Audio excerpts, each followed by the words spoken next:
महाराज आज पुत्रदा एकादशी है। जिस नारी को संतान नहीं हो रही हो, बहुत प्रयास कर लिया हो, पुत्रदा एकादशी पूरे साल में 2 बार आती है। एक श्रावण के महीने में आती है, दूसरी पोषादिक्रम में आती है। श्रावण के महीने की जो पुत्रदा एकादशी होती है, ये संतान की वृद्धि करने वाली होती है। शंकर जी के मंदिर में जाकर, भगवान शिव के मंदिर में पूजन करके घी का 1 कटोरी में घी और 1 कटोरी में खीर शंकर के सामने रख देते हैं। भगवान शंकर के मंदिर पर चौखट पर घी का दिया लगा देते हैं।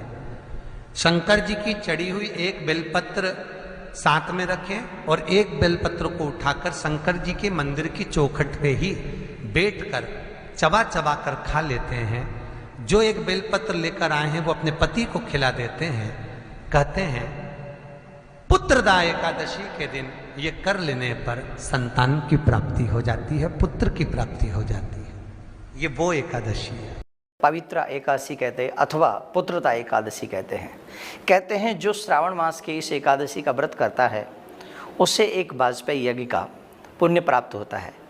इस एकादशी के दिन शिव जी की पूजा की जाती है और जगत के पालनहार, जगत के रचयिता भगवान विष्णु अर्थात भगवान श्री कृष्ण अर्थात भगवान श्री राम की पूजा करनी चाहिए।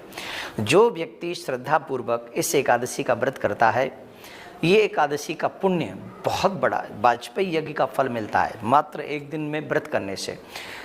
एक और बात है, जिनके संतान नहीं हैं, क्योंकि कोई ना कोई पूर्व जन्म के हम लोगों के पाप बनते हैं जिसकी वजह से हमारे घर में संतान नहीं होती है या पितृगण रुष्ट होते हैं, ऐसे कोई। लेकिन एक राजा की कथा आती है कि एक राजा के संतान नहीं थी, तो लोमस ऋषि ने उनके संदर्भ में बताया था कि ज्येष्ठ मास में एक गाय अपने बछड़े के साथ जल पीने गई और वहाँ किसी ने उसको जल नहीं पीने दिया और स्वयं जल पीने लग गया और उसके पाप की वजह से राजा के पुत्र नहीं है इत्यादि क्रम बताया।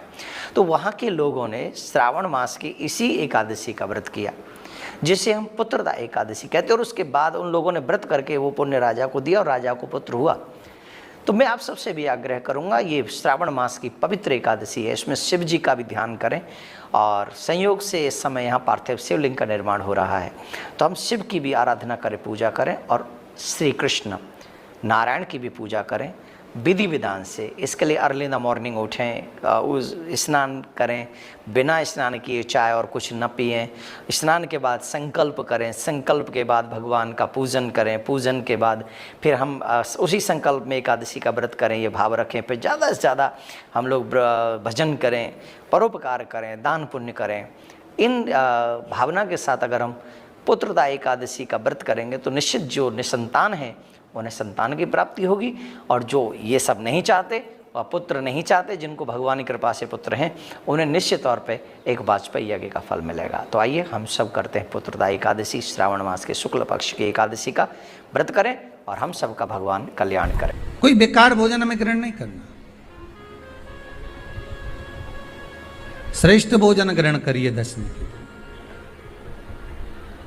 और एकादशी का दूसरा नियम बहुत ध्यान से सुनिएगा। जिस दिन आपकी एकादशी का व्रत हो उस दिन प्रयास करिएगा कि अपने हाथ से किसी भी वृक्ष की कोई पत्ती टूटे ना। किसी भी वृक्ष की, पौधे की, किसी भी वृक्ष की पत्ती अपने हाथ से ना टूटे। बहुत ध्यान दीजिएगा महाराज। एकादशी का ये दूसरा नियम है कि अपने हाथ से किसी पौधे की, किसी वृक्ष की, किसी डाली की, जो पूर्व में किया गया हमारा पाप कर्म है, हमने किसी जीव की हत्या करी है, हमने किसी को कष्ट प्रदान करा है, हमने किसी को अपशब्द कहा है, हमने किसी को ताने दिए, हमने किसी को आड़ा टेढ़ा कहा है, हमने किसी को गालियां दे दी है, मात्र एकादशी का व्रत ही कर लेने पर ये सारे जो दोष हैं वो समाप्त हो जाए। जब एकादशी का दिन रहे और शंकर जी के मंदिर में आप जल समर्पित करें तो 3 बार मुख से स्वधा स्वधा स्वधा। गंगा के जल में एकादशी के दिन 7 बेलपत्री डालकर जो नंदीश्वर भगवान अर्थात जो शंकर जी के शिवलिंग के सामने नंदी होता है, उस नंदी के चरण पर गंगा का जल चढ़ाकर बेलपत्र शिव पर समर्पित कर देता है, उसके घर में रुपया रुकना चालू हो जाता है, फिर वो गलत जगह पर नहीं जाता। एकादशी के दिन द्वादशी भी पड़ जाए, एकादशी के दिन त्रयोदशी भी पड़ जाए, मतलब एकादशी, द्वादशी और त्रयोदशी तीनों तिथियां एक साथ पड़ जाए, और उस दिन एकादशी का व्रत जो रख लेता है उसको हजारों एकादशी का पुण्य फल प्राप्त हो जाता है। फिर वो जिंदगी में एकादशी करे चाहे ना करे। और फिर ध्यान देना, कोई मर रहा है, कोई तड़प रहा है, और आपने तो अपने जीवन में एक ही एकादशी करी और वो कौन सी त्रिविधि, और मान लो कोई मर रहा है तो आप उसमें से अपनी एकादशी में से आप 5 एकादशी दे सकते, भले आपने एक करी हो, क्योंकि आपने हजारों कर ली एक साथ। पद्म पुराण में लिखा है। और विष्णु सबसे पहला नियम एकादशी व्रत कि आप जिस दिन व्रत करो उसके एक दिन पहले भक्ति का संचार इस हृदय में कर लिए। जिस दिन आप व्रत करो, जैसे एकादशी का व्रत कर रहे हो, तो दशमी के दिन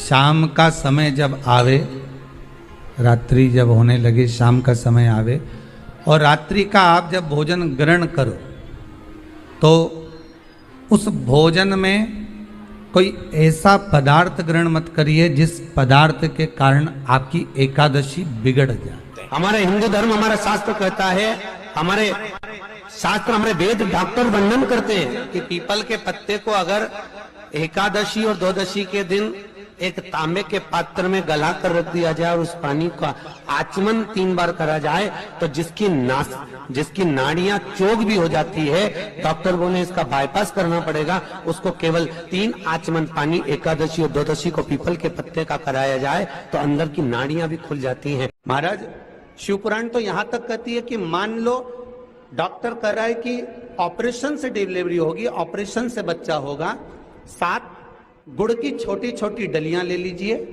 और गुड़ की डली को लेकर तुमरुका जी के नाम लेकर 7 बार घुमाकर जिस बहू के लिए डॉक्टर ने बोला है कि ऑपरेशन से बच्चा होगा, उस नारी को एक एक डली हॉस्पिटल ले जाने से पहले खिला दीजिए। ऑपरेशन से बच्चा नहीं होगा, नॉर्मल डिलीवरी ही होगी। तुमरुका जी के नाम का वो प्रताप है। शिव महापुराण की कथा कहती है, जन्म के बच्चा जब जन्म लेता है, जन्म के 1 महीने पहले अगर 1 लोटा जल शमी पत्र समर्पित कर कर शिव जी पर चढ़ा दिया जाता है तो नारी के गर्भ से जो बच्चा होता है वो कभी विकलांग नहीं हो सकता, मंदबुद्धि नहीं हो सकता, विवेकवान, शरीर कष्टवान बच्चा जन्म नहीं ले सकता। और यदि शिव मंदिर नहीं है नजदीक में, शंकर का मंदिर भी नहीं है नजदीक में, तो शमी के पेड़ के नीचे 1 लोटा जल चढ़ाकर उसका भी स्मरण किया।